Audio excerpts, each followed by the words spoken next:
Hey guys, welcome back. This is Phil from underKG.com. Today we have LG V30 over here. Obviously, it's the successor for the LG V10 and V20, but this guy is missing the second display. LG says that they have replaced it with the floating bar with the software, but let's go ahead and figure out what is the killer feature that distinguishes V30 from the G series. So here's the packaging. We're gonna pull that open, and here is a little cleaner right there, so you can clean your high glossy V30 whenever it gets your fingerprint or sweat on it. So beneath that is the phone itself. It comes in 4 different colors: Moroccan blue, cloud silver, aura black, and lavender violet. So this is Moroccan blue, so we're just gonna put it right there. And there is a little packet consisting of the manual and the SIM card removal pin. We're gonna take a look at that just in a second. And the accessories included are in white. This is a little bit questionable. They could have paid a little bit more attention to detail, like the white packaging over here doesn't really go well with the black surrounding, but maybe I'm being a bit too picky on it. Who knows? There is a B&O Play pair of headphones. I believe that this is limited to some of the regions. There's a USB Type A to USB Type C adapter. You can use this for a full-size accessories like your USB flash drives, or to transfer your data from your older phone to your new V30. And there is a USB Type C adapter from micro USB if you want to use your older accessories, and the USB Type C to Type A cable so you can charge your phone, or of course transfer their data. And then there is the charger. This is a classic good old charger. It says fast charger right there. It outputs in 5 volts 1.8 amps or 9 volts 1.8 amps. So that's Quick Charge 2.0 standard. The device itself supports the both Quick Charge 3.0 and USB power delivery. So if you want a latest innovation on the charging technologies, you can definitely get a charger on your own for a higher output or more advanced power managing capabilities. And let's get back to pair of headphones. So inside that is the B&O Play pair of headphones. It's got a very unopenable plastic wrapper, and of course the pair of headphones that look like this. The cable is made out of fabric, it's finished in fabric, and it comes with 3.5mm of standard headphone jack. That means the phone itself definitely has the headphone jack, and that's pretty much it. Inside the packet, since we're detailing every single accessories included with the phone, there is the guide to LG Pay. This is only launched in Korea for now. It's LG version of Samsung Pay. Quick start guide, data transfer guide, and a SIM card tray removal pin right there. And that's all it has.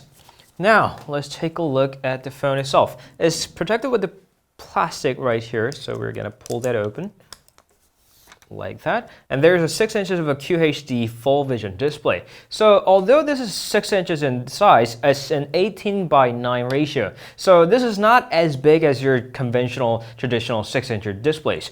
There's a receiver on top, 5 megapixels of a front-facing camera, sensors, and then there's no LG logo on front, which has moved to the back to yield more space to the screen itself rather than the logos or the bezels. There's a power key with the integrated fingerprint reader and 2 cameras, 16 megapixels and 13 megapixels, standard angle and wide angle, same as the combination that LG has been using since the G5. And the LED flash, laser autofocus, and B&O Play logo right there, which might not be present in all of the variants over the world. LG logo is there, and that's pretty much it.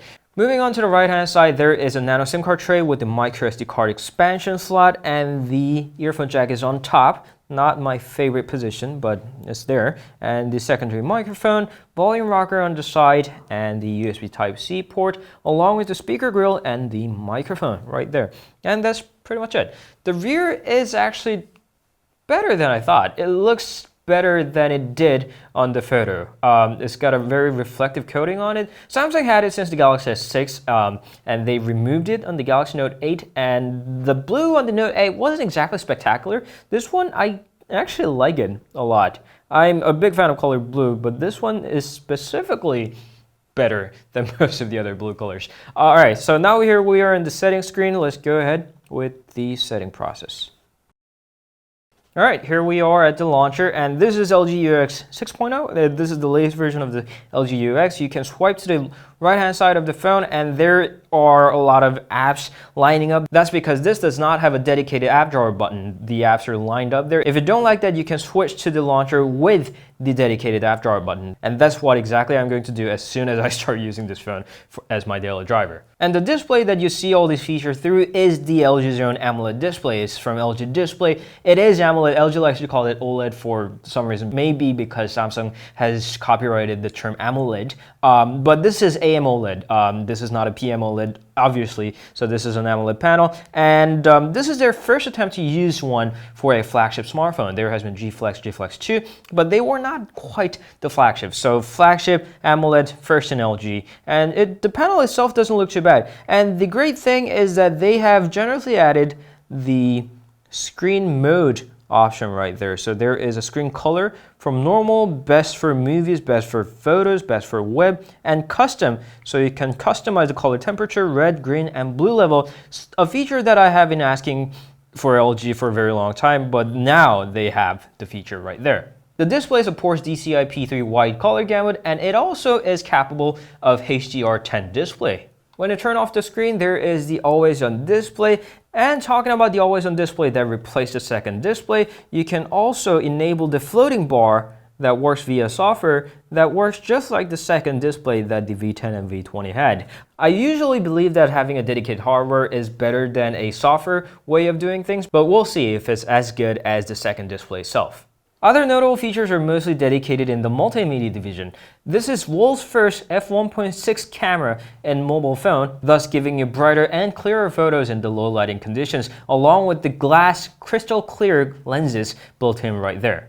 There's also a number of professional level video shooting and editing features, along with the quad DAC also in there that supports sound preset and digital filter. Overall, at a first glance, it seems like LG tried to pack a lot of features in this waterproof and mil-spec certified body that also supports wireless charging. We'll go ahead and try to see how it performs in real life, especially with the 3300 mAh of battery. We'll come back with the review very soon. At a first glance, it seems pretty cool. We'll come back with the review very soon. We hope it performs as nicely as it looks on the outside. Thank you all for watching. If you have any questions, please leave them down in the comment. You can always meet us on Instagram, Facebook, Twitter, and Google+.